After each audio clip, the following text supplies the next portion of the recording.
उत्तर प्रदेश में कथावाचक विवाद पर समाधान लगाना चाहिए। कथावाचक का सिर मुंडवाने के मामले में बड़ा खुलासा हुआ। इसने शुरुआत से हमारे साथ शास्त्र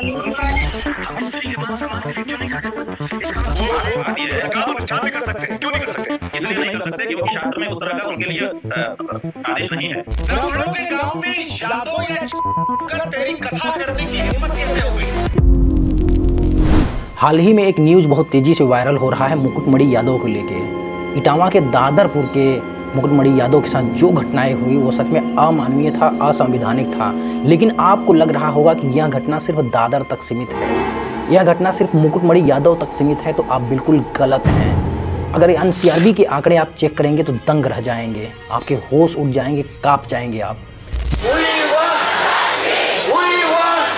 मुकुटमणि यादव के साथ जो हुआ सच में वो बहुत ही घिनौना कृत्य था। एक तरफ हमारे जो प्रधानमंत्री श्री नरेंद्र मोदी जी हैं युवाओं और देशवासियों को विश्वगुरु बनने का सपना दिखा रहे हैं, और यहीं पे कुछ छोटी सोच वाले लोग बैठे हुए हैं जो उनके इस सोच पे पानी फेरने का काम करते हैं। आज मैं आपको बताऊंगा कि ये सिर्फ घटना मुकुटमणि यादव तक सीमित नहीं है, बल्कि हमारे देश में आए दिन ऐसी और इनसे भी भयंकर घटनाएं होती रहती हैं। साथियों, आपने देखा होगा कि मुकुटमणि यादव की ये जो छोटी सोच वाले लोग हैं वो किस तरह से महिला मूत्र का छिड़काव करके तथाकथित तौर पे शुद्धिकरण किया गया। उन्होंने मूत्र बोले भाभी आप अपना मूत्र ले आओ, उसे मूत्र से हमारे ऊपर छिड़का इन्होंने, बोले ये अपवित्र हो गए, ब्राह्मण के ये मूत्र तुम्हारे ऊपर पड़ गया, अब तुम पवित्र हो गए, अब बताओ। दलितों और छोटी जातियों पर अत्याचार एक बड़ा सच है। यह घटना सिर्फ दादरपुर तक सीमित नहीं है। हमारे देश में दलितों और छोटी जातियों के खिलाफ हिंसा घटनाएं आए दिन हो रही हैं। एनसीआरबी के अगर आप आंकड़े चेक करेंगे 2022 के, तो 2022 के आंकड़ों के अनुसार भारत में हर 10 मिनट में दलितों के खिलाफ अपराध दर्ज होता है। और 2020 में अगर देखेंगे यह मामला तो 50,251 के करीब है मामले में दर्ज किए गए। इनमें से कई मामले छोटी छोटी बातों पर होते हैं, जैसे कि मूंछ रखना। बालवारा में जातिवादी गुंडों ने मूंछ रखने पर दलित समाज के कैलाश के दोनों पैर तोड़ दिए। घोड़े पर चढ़ना,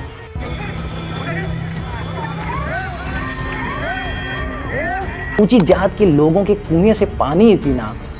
5 दलित बच्चों को सार्वजनिक कुएं से पानी पीने के कारण जातिवादी आतंकियों ने रस्सी से बांधकर बेरहमी से पीटा। मैं आपको उदाहरण के लिए बताता हूं, आप दंग रह जाएंगे ये उदाहरण सुन के कि ऐसा भी होता है हमारे देश में, विश्वगुरु बनने वाले देश में, जहां मोदी जी लोगों को आग दिखा रहे हैं। 2024 में उत्तराखंड के चमोली जिले के सुभाई गांव में दलित परिवार का सामाजिक तौर पर बहिष्कार सिर्फ इसलिए कर दिया गया क्योंकि वो एक दलित व्यक्ति पुष्कर लाल जो बीमारी से जूझ रहे थे, बीमारी के कारण एक धार्मिक आयोजन में ढोल नहीं बजा सका। बंद करो हाथ जोड़ के। मैं उसी तरह उत्तर प्रदेश के मुजफ्फर में एक दलित दूल्हे को सिर्फ इसलिए मारा पीटा गया क्योंकि उसने जो है घोड़े पर चढ़ के अपनी बारात ले जाने की कोशिश की। कर्नाटक के चामराजनगर के जिले में एक दलित महिला ने पानी पी लिया एक टैंक से जो ऊंची जाति वालों का था। ऊंची जाति वालों ने उस टैंक को खाली किया और गौमूत्र से शुद्धिकरण किया। सोच सकते हैं आप, दलित महिलाओं की स्थिति और भी बदतर है।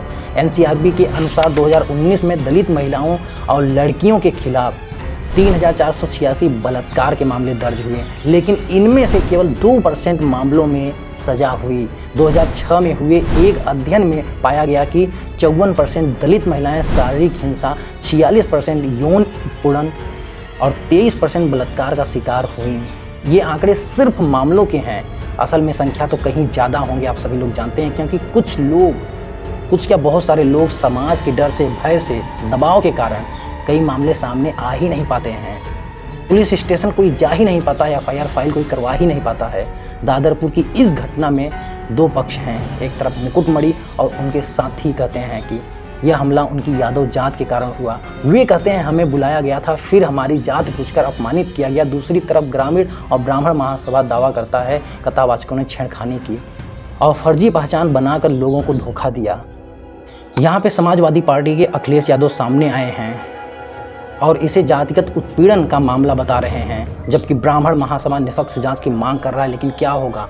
मुकुटमणि ने अपनी योग्यता बताते हुए कहा कि वे पढ़े लिखे हैं और पहले सरस्वती ज्ञान मंदिर स्कूल में शिक्षक थे, जहां उन्हें आचार्य कहा जाता था। लेकिन इस घटना ने उन्हें मानसिक और सामाजिक रूप से गहरा आघात पहुंचाया है। यहाँ पे समाजवादी पार्टी के और विश्व यादव परिषद ने उन्हें सम्मानित किया, लेकिन सवाल यह है कि क्या सम्मान से उनका दर्द कम होगा। दादरपुर की यह घटना और दलित व छोटी जातियों पे हो रहे अत्याचारों का सिलसिला हमें सोचने पे मजबूर करता है। एक तरफ तो हमारे देश विश्व गुरु बनने की बात करता है, लेकिन दूसरी तरफ जातिगत हिंसा, भेदभाव की ये घटनाएं हमें पीछे खींच रही हैं। Doctor B R. अम्बेडकर ने कहा था, एक न्यायपूर्ण समाज वह है जहां सम्मान का भाव बढ़े और तिरस्कार का भाव खत्म हो। लेकिन क्या हम उस समाज की ओर आगे बढ़ रहे हैं? आप इस बारे में क्या सोचते हैं?